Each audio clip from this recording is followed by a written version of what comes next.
Fala pessoal, sejam todos bem-vindos. Bora aqui para mais um conteúdo, mais uma notícia, trazendo para vocês, pessoal, as últimas informações diretamente de Brasília e diretamente dos Estados Unidos. Pessoal, vamos aqui com o Braddock Show atualizando as últimas informações do cenário político. Todo dia tem uma bomba nova, todo dia tem uma notícia nova. Acompanhe este vídeo até o final para vocês não perderem nada desta grande informação, desta grande notícia logo cedo, pessoal. Brasília já acordou pegando fogo. Se não é inscrito neste canal aqui, se inscreva, deixe seu like e o seu comentário, que isso faz uma enorme diferença para a gente aqui dentro da plataforma. Não se esqueçam de ativar o sininho das notificações para ficar por dentro de tudo que acontece no meio político. E pessoal, comentem aí de qual cidade vocês estão nos assistindo. Agora bora para a notícia. Tá bem? Agora sim. Tá me ouvindo? Joia. Muito bem. Olha, muitíssimo boa noite, Serrão.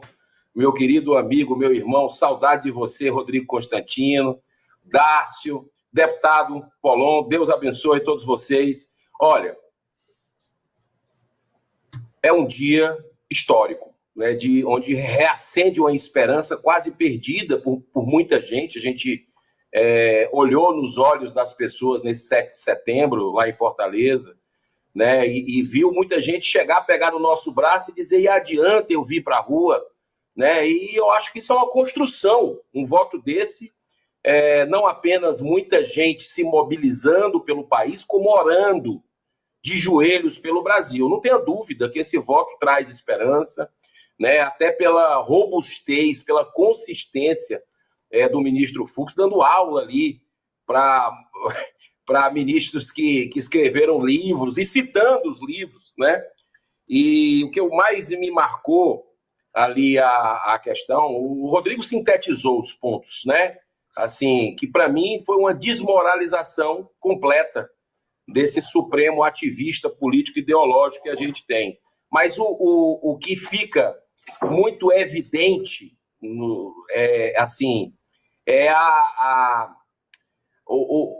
para ficar perfeito o voto dele. Eu vou dizer uma coisa aqui, eu sei que é pedir demais, né?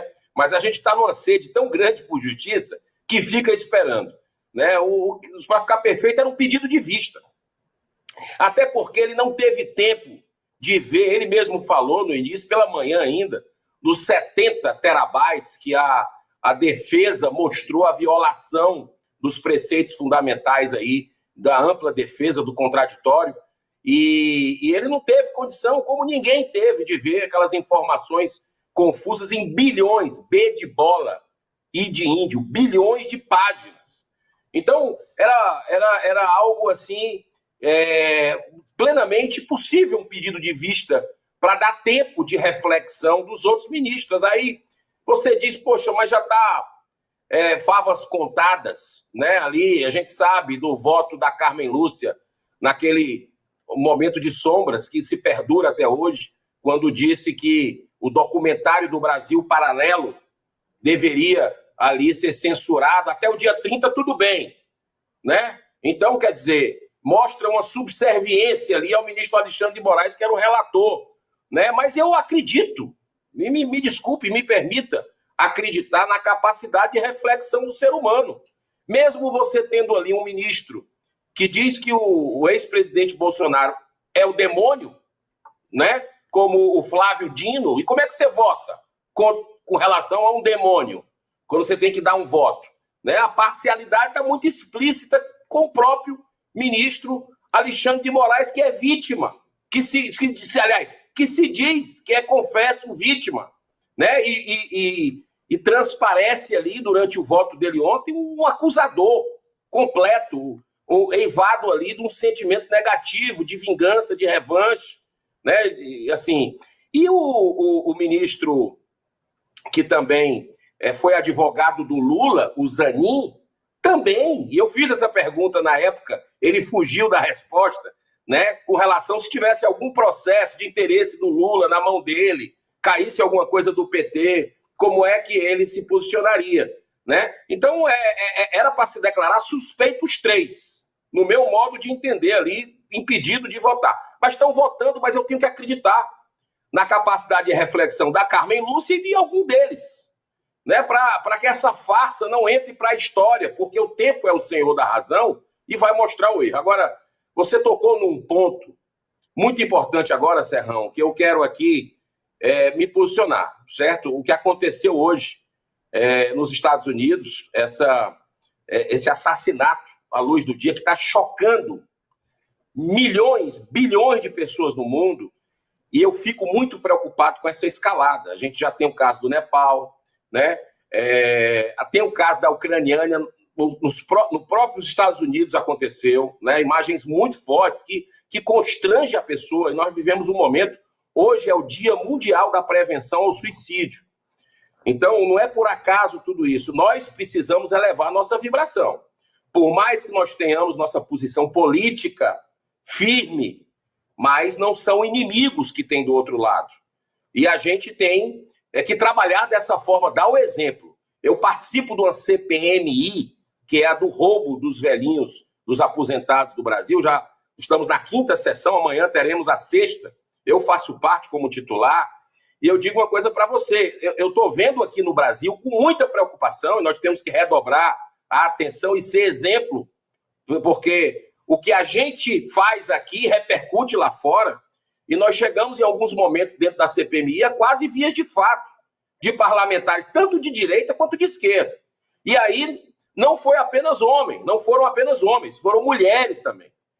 Sua equipe de TI está constantemente... Consenso, nós podemos ser adversários, sim. No campo das ideias é como no futebol, né? Eu fui presidente do Fortaleza e vivi isso. Mas nós jamais seremos inimigos. Nós temos pessoas que nos amamos, que nos amam e que a gente ama em casa. Seja de direita, seja de esquerda, seja contra governo ou a favor de governo. É hora de paz. O Brasil não... Essa escalada, por mais que tenha injustiça grande, a gente está vendo hoje, principalmente dentro do Supremo Tribunal Federal, mas nunca a solução será a violência. Jamais. Isso é um rastilho de pólvora perigoso e o Brasil já tem problema demais e a gente precisa evitar isso. Paz a todos. Você está ligado no Bradock Show, oferecimento Golden Brasil, apontado por ter criado um documento no dia 29/8 e colocado uma data de 19/8 retroativamente. Claramente, isso é fraude processual documentada tecnicamente, que acaba anulando todas as prisões baseadas na decisão dele. É considerado um caso aí de transplante de assinatura do delegado e a falsificação de documento público, que torna também um crime gravíssimo. Eu queria ouvir do Polon e do Girão e também do Rodrigo Constantino, como é que vocês viram o impacto dessa questão? É um laudo pericial apontando uma falha gravíssima, é mais um elemento, Rodrigo Constantino, para anulação de casos julgados pelo ministro Alexandre de Moraes e que vão tornando a situação política dele e jurídica também insustentável. Pois tudo leva à anulação, né, nesse processo. E a postura do ministro Alexandre de Moraes, se comprovado esse laudo, e na questão do Tagliaferro também tivemos atitudes semelhantes, então cria-se um precedente, né, é uma atitude recorrente de ilícitos, né? Então, Alexandre de Moraes deixou claro em suas atitudes que ele está disposto a fazer o diabo para pegar Bolsonaro e bolsonaristas. Eu sei porque eu sou alvo dessa sanha persecutória do ministro, né? Então, ele atropelou os devidos processos legais, as prerrogativas todas do direito, usava o selo STF ou TSE ao seu bel prazer, né? Mandava a Polícia Federal na empresa de grandes empresários e depois justificava, né? Retroagia para justificar por que estava mandando, não era só com base numa reportagem de fofoca de um jornalista reincidente também, que foi com base também numa reportagem do Guilherme Amado, que o Felipe Martins foi preso. Então nós estamos vendo aí uma sequência de atos ilícitos, né, criminosos, que configuram o verdadeiro golpe nessa história. É preciso investigar. Agora, quem vai investigar o investigador mor da República, né? Quem vigia o vigia, perguntaria Juvenal, poeta romano. Muito bem, você está ligado no Braddock Show, oferecimento Golden Brasil. É isso aí, pessoal, e vamos aqui para mais uma notícia. A péssima notícia que chega como uma bomba para Lula e a esquerda. Nova rodada de pesquisas mostra Jair Bolsonaro na liderança do primeiro e segundo turno de 2026. Petista seria derrotado em todos os principais cenários testados, inclusive contra Michele, Eduardo, Tarcísio, Ratinho Júnior e Ciro Gomes. O presidente Luiz Inácio Lula da Silva recebeu neste sábado uma das piores notícias de seu mandato.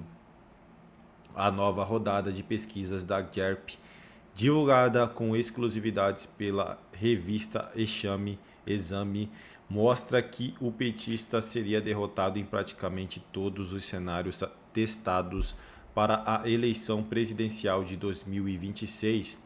O resultado caiu como uma bomba no núcleo do governo e é visto como potencial ponto de inflexão no projeto de reeleição. O levantamento vem em meio ao agravamento da crise política e institucional. O Planalto enfrenta simultaneamente uma guerra comercial com os Estados Unidos, marcada pelo tarifaço de 50% imposto pelo presidente Donald Trump, sanções contra ministros do Supremo Tribunal Federal, incluindo a aplicação da Lei Magnitsky a Alexandre de Moraes, além do escândalo bilionário da Previdência, perda de apoio no Congresso, saída de integrantes do Centrão, do alto escalão do governo e pressões na CPMI do INSS. Para completar, veículos de imprensa internacionais passaram a retratar Lula como um líder isolado e dependente do judiciário para governar. Publicações semanais em diferentes países afirmam que o Brasil vive sob um regime de exceção, marcado pela chamada ditadura do STF. A crise mina ainda mais a imagem externa do presidente, descrito em jornais estrangeiros como autoritário, ultrapassado e sem base popular sólida. Outro ponto que pesa contra o Planalto é a situação econômica. Apesar de indicadores divulgados pelo IBGE, alvo de críticas por supostas manipulações de dados, o poder de compra da população segue em queda.